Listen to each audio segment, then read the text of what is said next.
손잡고 걷는 것을 동행이라고 하죠. 주님과 동행하는 저희들 되시기를 축복합니다. 우리 한번 오른쪽, 왼쪽, 앞에, 뒤에 서로 인사하고 하나님 말씀 앞에 나아가도록 하겠습니다. 참 잘 오셨습니다. 사랑합니다.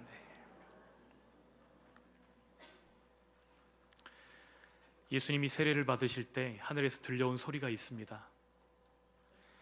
너는 내 사랑하는 아들이요 내가 너를 기뻐하노라.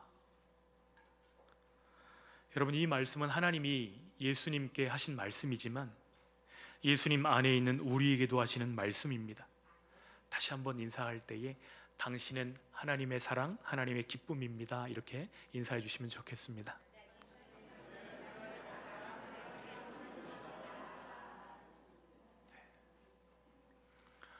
여러분, 예수님께 하나님께서 왜 이 말씀을 하셨을까요? 예수님은 하나님의 아들이시잖아요.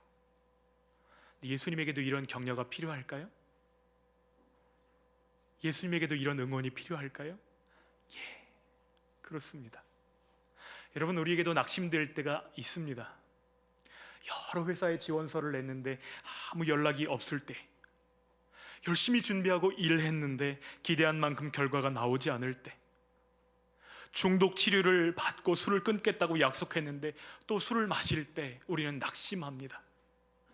그럴 때 성령님께 도움을 구하는 저희들 되시기를 부탁합니다.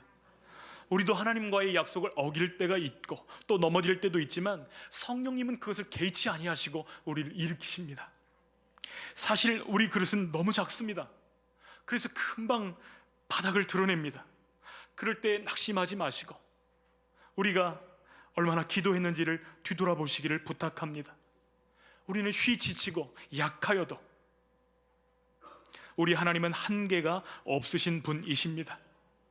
주님 안에서 다시 시작하고 우리 하나님이 전능하시다는 사실 때문에 기뻐하는 저 여러분 되시기를 축복합니다. 크리스천으로서 우리가 이 세상을 사는 이유는 하나님께는 영광이 되고 세상에는 축복이 되는 것입니다. 하나님께 영광, 잘 닦여진 거울처럼 보이지 않는 하나님을 보이게 만들고 들리지 않는 하나님을 들리게 만들기 위해 우리는 이 땅에 남겨져 있습니다. 우리가 하나님의 영광을 위해서 일하고 하나님으로 인하여서 기뻐할 때에 먹든지 마시든지 무엇을 하든지 다 하나님의 영광, 하나님의 기쁨이 될 것입니다. 두 번째 목적은 세상의 축복이 되는 것입니다. 하나님이 사도 바울을 통해서 데살로니가에 복음을 전하게 하시고 그곳에 교회를 세우신 까닭은 그들에게 복을 주시고 그 복으로 세상을 축복하게 하심입니다. 물론 이것은 우리를 향한 하나님의 계획이기도 합니다. 예수님의 사랑 알고 예수님을 이 가슴에 모시는 사람들은 언제 어디서 누구와 무슨 일을 하든지 세상의 축복이 되셔야 합니다. 그것이 우리의 부르심이기 때문입니다. 우리가 복이 될 때에 우리를 통해서 복의 근원이신 예수님께로 그들의 시선이 향하게 될 것입니다. 그러나 우리의 원수 마귀는 속삭입니다. 가진 게 있어야 축복이 되지, 건강이 있어야, 이룬 게 있어야 기쁨이 되든지 말든지 하지. 넌 아무것도 없는데 하나님도 널 기뻐하시지 않아. 정말로 그럴까요? 그렇지 않습니다. 여러분과 저에게는 돈 없어도, 힘 없어도, 지식 없어도 세상을 축복하고 변화시킬 수 있는 어마어마한 자산이 있습니다. 그것이 무엇일까요? 서로를 위해서 기도하는 것입니다. 우리가 정말 하나님께 기쁨이 되고 세상에 축복이 되기를 원한다면 우리가 해야 될 첫 번째 일은 그를 위해서 기도해 주는 것입니다. 왜 누군가를 위해 기도하는 일이 첫 번째 일일까요? 그것은 주님이 우리를 왕같은 제사장으로 부르셨기 때문입니다. 베드로전서 2장 말씀을 보면 왕같은 제사장이라는 표현이 나오는데요, 여기 제사장이라는 말은 다리를 놓는 사람이다, 이런 뜻을 가지고 있습니다. 라틴어로 폰티펙스 이렇게 쓰는데요, 폰티는 다리라는 뜻이고요, 펙스는 만들다라는 의미를 가지고 있습니다. 왕이신 예수님과 세상 사이를 연결하는 역할이 우리의 부르심이기 때문에 우리를 왕같은 제사장이라고 부르시는 것입니다. 그런데 연약한 우리들이 어떻게 이 일을 감당할 수 있을까요? 서로를 위해서 기도하는 것입니다. 우리 1절 말씀 같이 읽겠습니다. 끝으로 형제들아, 너희는 우리를 위하여 기도하기를, 주의 말씀이 너희 가운데서와 같이 퍼져나가 영광스럽게 되고. 바울은 주의 말씀이 영광스럽게 퍼져나가도록 우리를 위해서 기도해 달라고 부탁합니다.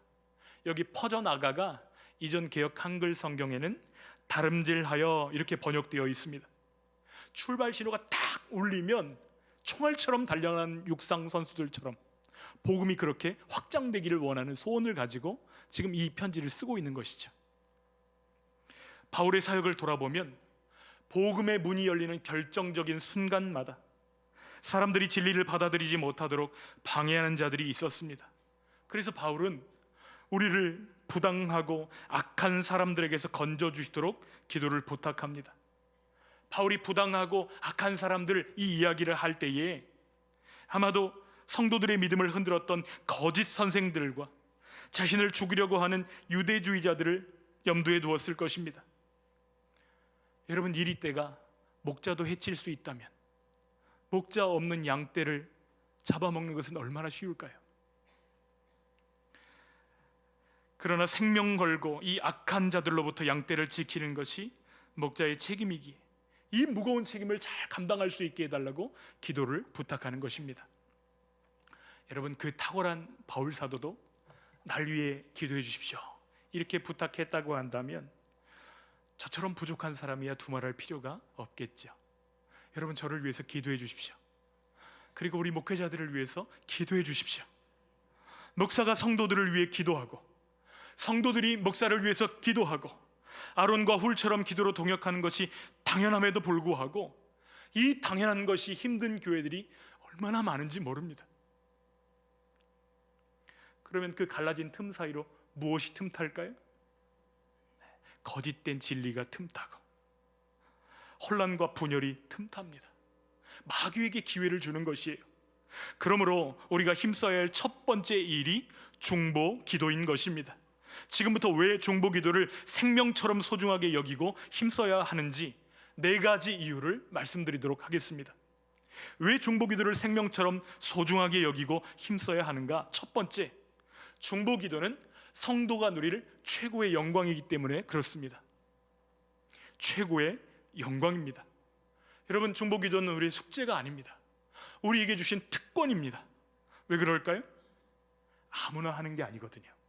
아무나 중보 기도할 수 있는 것이 아닙니다. 우리의 중보는 한 분뿐이십니다. 중보, 요즘은 잘 사용하지 않는데 여러분, 어떤 의미죠? 두 사람 사이에서 일이 성사되도록 주선하는 사람을 중보라고 하잖아요. 하나님과 인간 사이의 중보자로 서실 수 있는 그분은 신성과 인성을 다 가지고 계셔야만 합니다.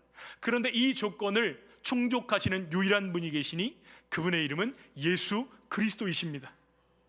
그러므로 우리의 유일한 중보는 오직 예수님 한 분밖에 없는 것이죠.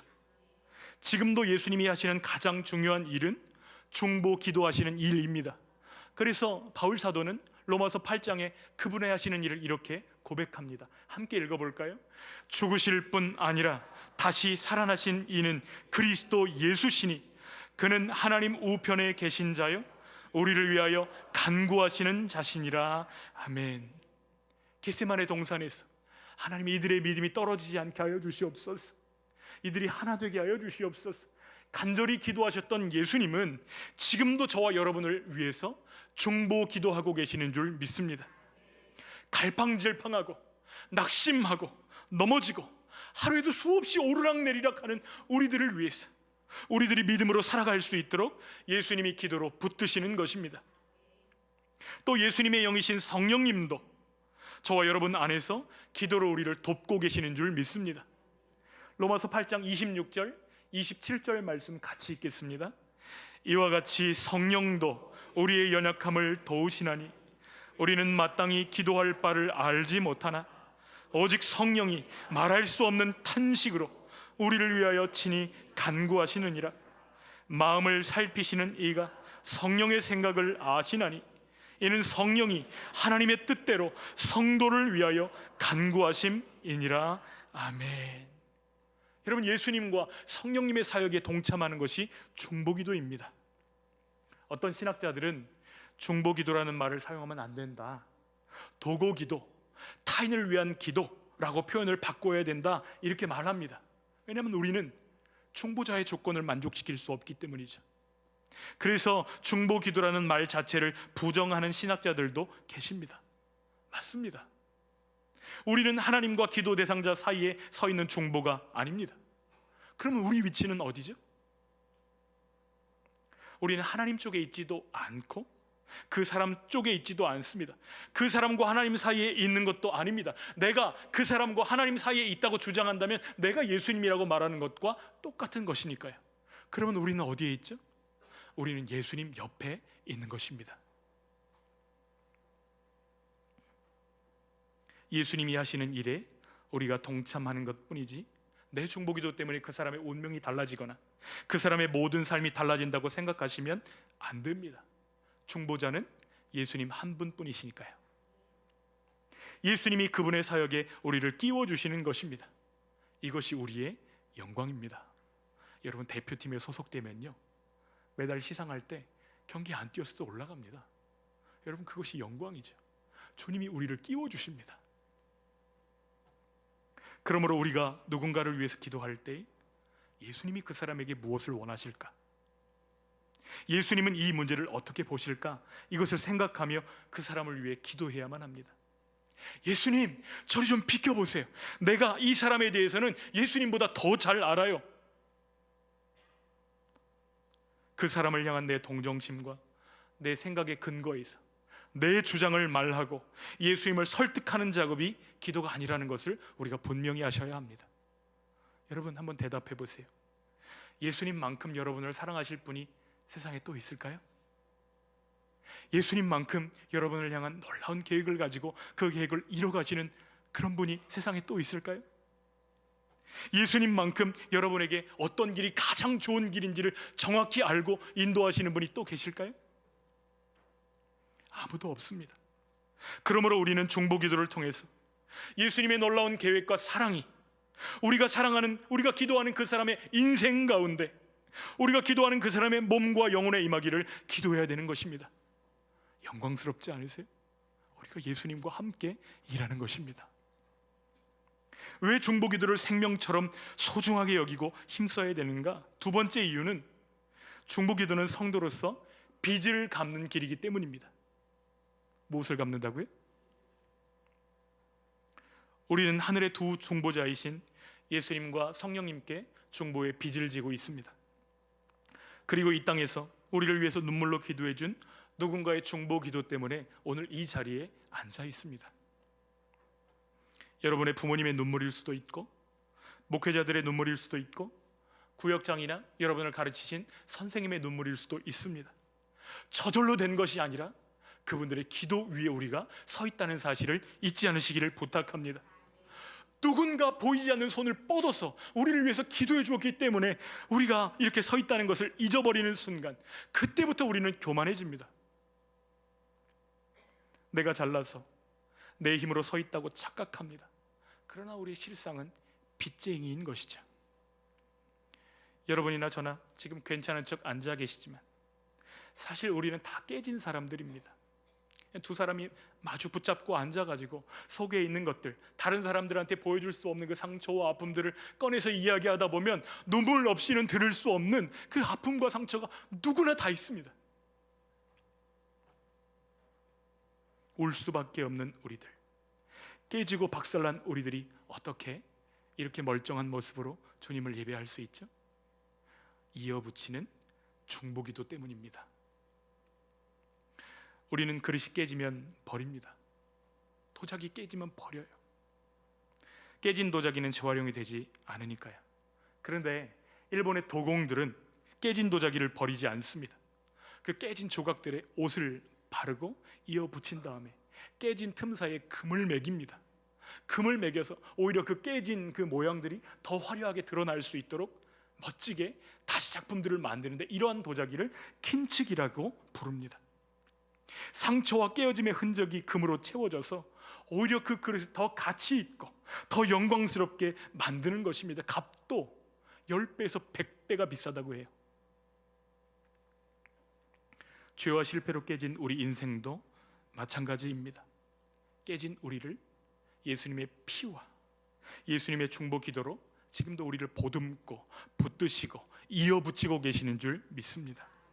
나의 죄, 나의 실패, 나의 실수, 나의 아픔, 고통, 아무에게도 들키고 싶지 않은 상처들까지 예수님은 붙이시고 덧칠 하셔서 합력하여 선을 이루시는 줄 믿습니다. 그런데 우리가 중보기도 못하는 이유가 무엇이죠? 기도할 줄 몰라서가 아닙니다. 우리가 빚졌다는 사실을 자꾸 잊어버리기 때문입니다. 우리 유치부 어린아이들 이렇게 보니까요, 엄마 아빠 위해서 기도 잘합니다. 하나님, 오늘 우리 엄마 아빠요 이런 일도 있고요, 이런 일도 있고요, 잘하게 해주시고, 어린아이들도 부모를 위해서 기도 잘합니다. 여러분의 기도 안에는 몇 사람이나 들어 있으신가요? 그게 우리의 영향력이고 영적 성숙의 척도입니다. 기도의 빚을 갚아나가는 저희들 되시기를 소원합니다. 세 번째, 왜 중보 기도를 생명처럼 소중하게 여기고 힘써야 하는가? 그것은 중보 기도가 성도의 가장 위대한 섬김이기 때문입니다. 돈 없어도, 힘 없어도, 이룬 것 없어도 우리는 중보 기도를 통해서 누군가를 섬길 수 있습니다. 여러분, 이스라엘 백성이 애굽에서 출애굽해서 광야길을 행진하고 있을 때에 200만 가까운 사람들이 길을 걸을 때에 이 길고 힘든 여정 속에서 누가 뒤로 처지게 될까요? 몸이 약한 어르신들, 그리고 장애인들, 어린아이들, 약한 자들이 뒤쪽으로 자꾸 처졌을 것입니다. 그러면 뒤에서 쫓아와서 그들을 죽이고 약탈하는 자들이 있었습니다. 아말렉 족속입니다. 그래서 모세는 그들과의 전쟁을 선포합니다. 여호수아에게 명령하죠. 너는 가서 칼을 들고 그들과 싸우라. 나는 산 위에 올라가서 하나님께 기도하리라. 근데 참 이상한 일이 벌어집니다. 모세가 중보기도의 손을 높이 들면 희한하게도 그때는 이깁니다. 근데 피곤해가지고 이 기도의 손이 내려오면 어떻게 될까요? 아말렉이 이기게 되는 거예요. 이스라엘 군대가 밀리는 것입니다. 이 사실을 아론과 훌이 알아차리고 얼른 가서 모세가 앉을 수 있는 돌을 가져다 놓고 그 옆에서 팔을 붙들어 들어 올려줍니다. 모세가 힘이 없어가지고 손을 못 들어 올릴 때 옆에서 아론과 훌이 들어 올려준 것이에요. 어떻게 되었을까요? 함께 기도함으로 그 전쟁의 승리를 만끽하였습니다. 여러분, 이런 전쟁이 지금도 있을까요? 물론입니다. 우리가 싸우는 영적 싸움이 그렇고 기도의 전쟁이 그렇습니다. 여러분이 정말로 누군가를 사랑하신다면 여러분이 해야 될 첫 번째 섬김은 중보기도입니다. 간절한 필요를 가진 그 사람과 간절한 필요를 채울 수 있는 능력을 가진 예수님을 연결해주는 사역이 중보기도이기 때문이죠. 다만 중보기도 할 때에 우리가 예수님 편에 서 있다는 것을 잊지 말고 껍데기 기도만 하시면 안 됩니다. 껍데기 기도하지 마세요. 껍데기 기도가 뭐냐? 하나님, 우리 아이 이번에 꼭 좋은 대학 들어가게 도와주세요. 이번에도 높은 점수를 받게 해주세요. 찍어도 맞게 해주세요. 웃으라고 했는데 전혀 웃지도 않으시네. 마지막 것은 빼겠습니다. 그 기도가 쓸모없는 기도라는 뜻이 아니에요. 질이 낮은 기도라는 뜻도 아닙니다. 그런데 그 기도는 껍데기 기도입니다. 왜 그렇죠? 100년도 못 사는 짧은 인생에 이 땅에서 필요한 몇 가지 일들을 도와달라고 기도해 주는 것이 진짜 그를 사랑하는 방법이 아니기 때문입니다. 좋은 스승들은 이야기하잖아요. 물고기를 갖다 주는 것보다 물고기 잡는 방법을 알려주는 것이 정말 그 제자를 사랑하는 것 아닌가 이야기하잖아요. 여러분이 기도해야 할 것은 이 사건을 통해, 이 문제를 통해 그 사람이 예수님을 더 깊이 알게 되기를 원합니다. 이것을 기도해 주시기 바랍니다. 이 사건을 통해, 이 문제를 통해 그 사람이 예수님을 더 닮아가기를 원합니다. 이 사건을 통해, 이 문제를 통해 예수님 안에 있는 그 충만을 더 깊이 알고 누리게 되기를 간절히 원합니다. 그래서 예수님이 기뻐하시는 열매가 그 사람 안에 맺혀지고, 단지 건강한 것이 우리의 기도 제목이 아니라 건강해져서 하나님께는 영광을 돌리고 옆에 있는 사람들에게는 축복이 되는 그 삶을 살 수 있도록 기도해 주셔야 되는 것이죠. 어쩌면 그 사람이 지금 겪고 있는 그 문제는 하나님이 그 사람을 다루고 계시는 하나님의 작업장일 수도 있습니다. 근데 하나님 그 문제 치워주세요, 이렇게 하는 것은 어쩌면 하나님 보고 저리 비키세요 라고 말하는 것과 똑같은 일이 될 수도 있다는 것이죠. 그러므로 하나님 앞을 가로막고 하나님을 회방하는 저희들이 아니라, 하나님 이 일을 통해서 하나님의 뜻을 깨닫게 해주시고 하나님의 뜻에 순종함으로 더 귀한 것을 얻게 하여 주십시오. 하나님께 영광되게 해주시고 우리에게는 축복이 되게 해주십시오. 이렇게 기도하는 저희들 되시기를 부탁합니다. 왜 중보기도를 생명처럼 소중하게 여기고 힘써야 되는가? 네 번째 이유는 성도의 가장 강력한 무기가 중보기도이기 때문입니다. 세상을 바꾸는 시간 15분, 세바시 이런 것들이 인터넷에 많이 돌아다니더라고요. 그런데 돈 없어도 힘 없어도 우리가 세상을 바꿀 수 있습니다. 무엇을 통해서요?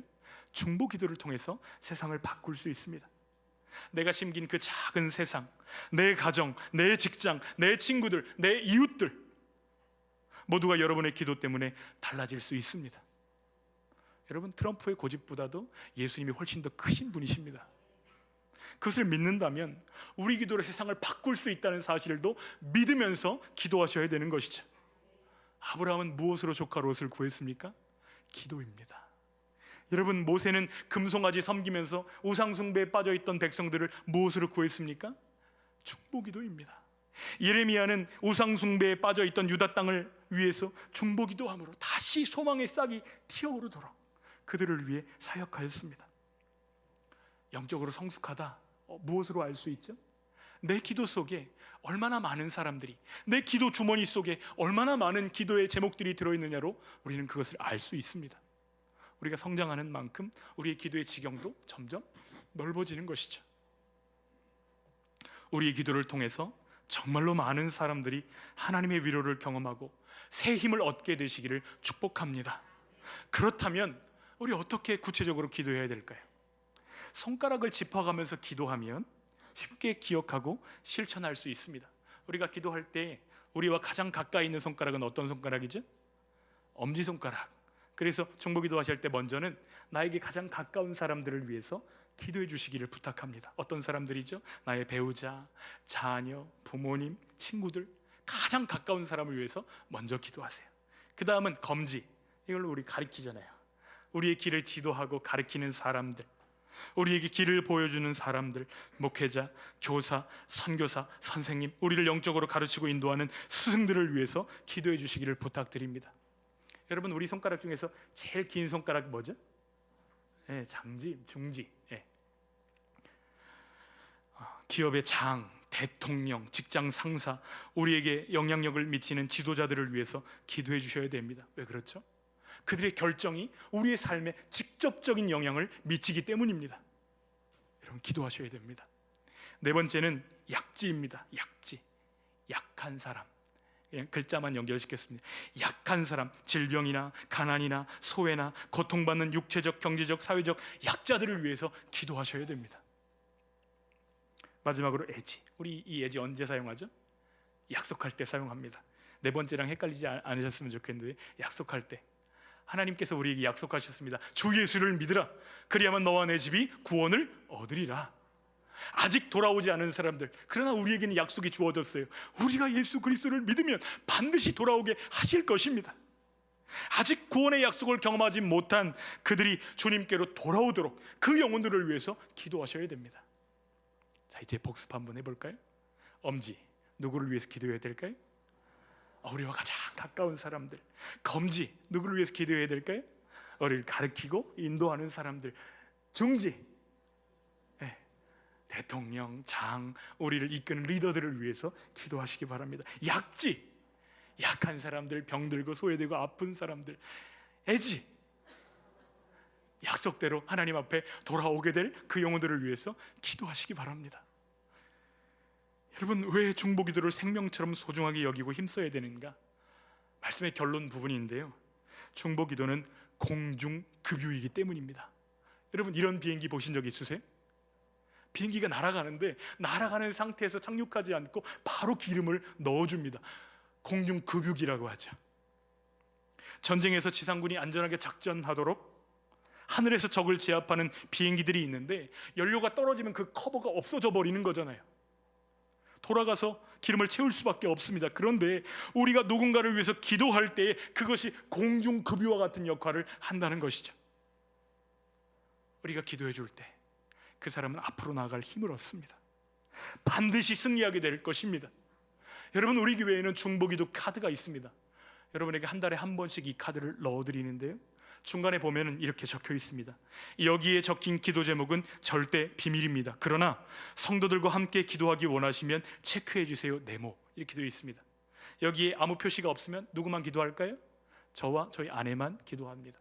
그런데 이 네모 안에 체크가 되어 있으면 그것을 온라인 중보기도실에 올리고 27명의 동역자들이 함께 기도합니다. 함께 기도할 동역자들이 있다는 것이 얼마나 다행인지 모릅니다. 너무 감사한 일이죠. 그러나 우리 교회는 기도팀만 기도하는 교회가 되지 않기를 간절히 소원합니다. 모든 성도들이 혈관이 서로 연결되어 있는 것처럼, 모세 혈관이 끝까지 피가 통하는 것처럼 서로를 위해서 기도할 수 있는, 끊임없이 중보기도로 서로 어모하는 기도 공동체가 되어지기를 간절히 소원합니다. 말씀대로 살다가도 낙심되는 순간 있어요, 없어요? 나 기도해야 된다는 거 아는데 내 힘으로 기도 안 될 때 있어요, 없어요? 그때에 나를 위해 기도하는 동역자들이 있다, 이것을 발견하면 우리 다시 일어날 수 있습니다. 우리 다시 이길 수 있습니다. 그러나 이러한 경험을 통해서 우리가 배워야 될 것이 있다면 우리의 기도가 우리를 넘어서 다른 사람들에게로 확장되는 것을 주님이 간절히 바라고 계시다는 것입니다. 우리의 중보기도를 통해서 주님이 우리가 기도하는 분들의 마음을 인도해 주시고 하나님의 사랑과 그리스도의 인내에 들어가게 하시기를 간절히 소원하고 축복합니다.